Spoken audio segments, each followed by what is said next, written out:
Assalamualaikum warahmatullahi wabarakatuh. Perkenalkan, nama saya Nur Arif Farhan. Saya akan menjelaskan tentang biografi sang proklamator Insinyur Soekarno. Insinyur Soekarno, sang proklamator.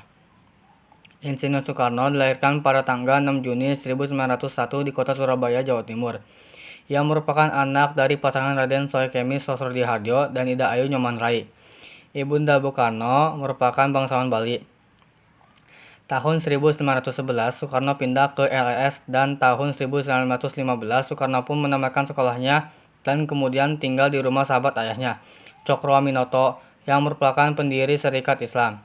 Sejak itulah Soekarno mulai mengenal dunia perjuangan yang akhirnya membuatnya sangat ingin berjuang bagi bangsa Indonesia. Di kediaman Cokroaminoto, Soekarno mulai belajar politik dan berlatih pidato, bersekolah di HBS hingga lulus dan tahun 1921. Setelah itu, Soekarno tinggal bersama Haji Sanusi untuk melanjutkan pendidikannya di Teknisi Hoge School atau THS. Soekarno lulus pada 25 Mei 1926 dan mendapatkan gelar IR atau insinyur. Soekarno telah menikahi sejumlah perempuan yakni Fatmawati, Hartini, Ratnasari Dewi, Kartini Manopo, Haryati, Yurike Sanger, dan Heldi Jafar. Atas pernikahannya tersebut, Soekarno dikaruniai 11 orang anak.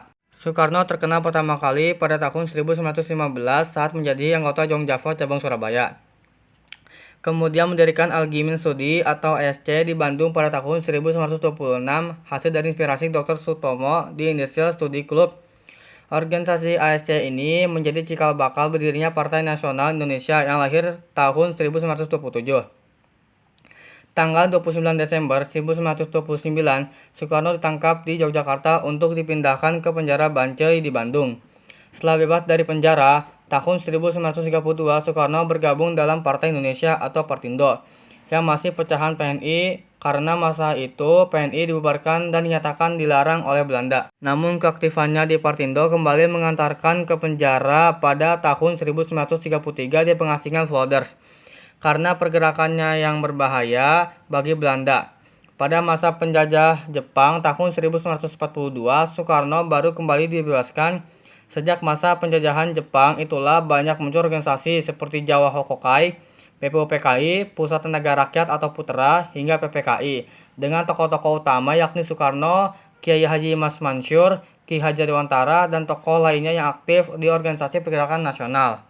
Selama perjuangan yang panjang, akhirnya Soekarno dan Mohatta memproklamasikan kemerdekaan RI pada 17 Agustus 1945.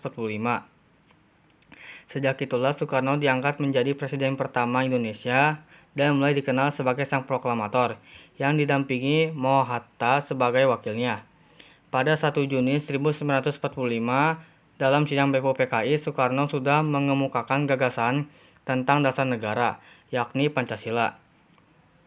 Setelah berhasil merumuskan Pancasila, Soekarno berupaya menyatukan Nusantara menjadi negara kesatuan Republik Indonesia. Bahkan bangsa-bangsa di Asia, Afrika, dan Amerika Latin juga sempat diusahakan Soekarno dalam Konferensi Asia Afrika tahun 1955 di Bandung, hingga akhirnya berkembang menjadi gerakan non-blok. IR Soekarno juga mengalami masa jatuh dalam politiknya setelah Wakil Presiden Muhammad Hatta mengundurkan diri tahun 1956. Selain itu, banyak pula pemberontakan yang terjadi di beberapa daerah di Indonesia. Puncak pemberontakan dikenal dengan G30 SPKI yang meluluh lantakan masyarakat Indonesia. Karena peristiwa itulah Soekarno mendapat pengucilan dari presiden yang menggantikan dirinya, yakni Soeharto. Karena usianya yang sudah tua dan sering sakit-sakitan, akhirnya Soekarno wafat di Jakarta, tepatnya Wisma Yaso pada tanggal 21 Juni 1970. Kemudian jasadnya dimakamkan di Blitar. Sekian dari saya, mohon maaf bila ada kekurangan. Assalamualaikum warahmatullahi wabarakatuh.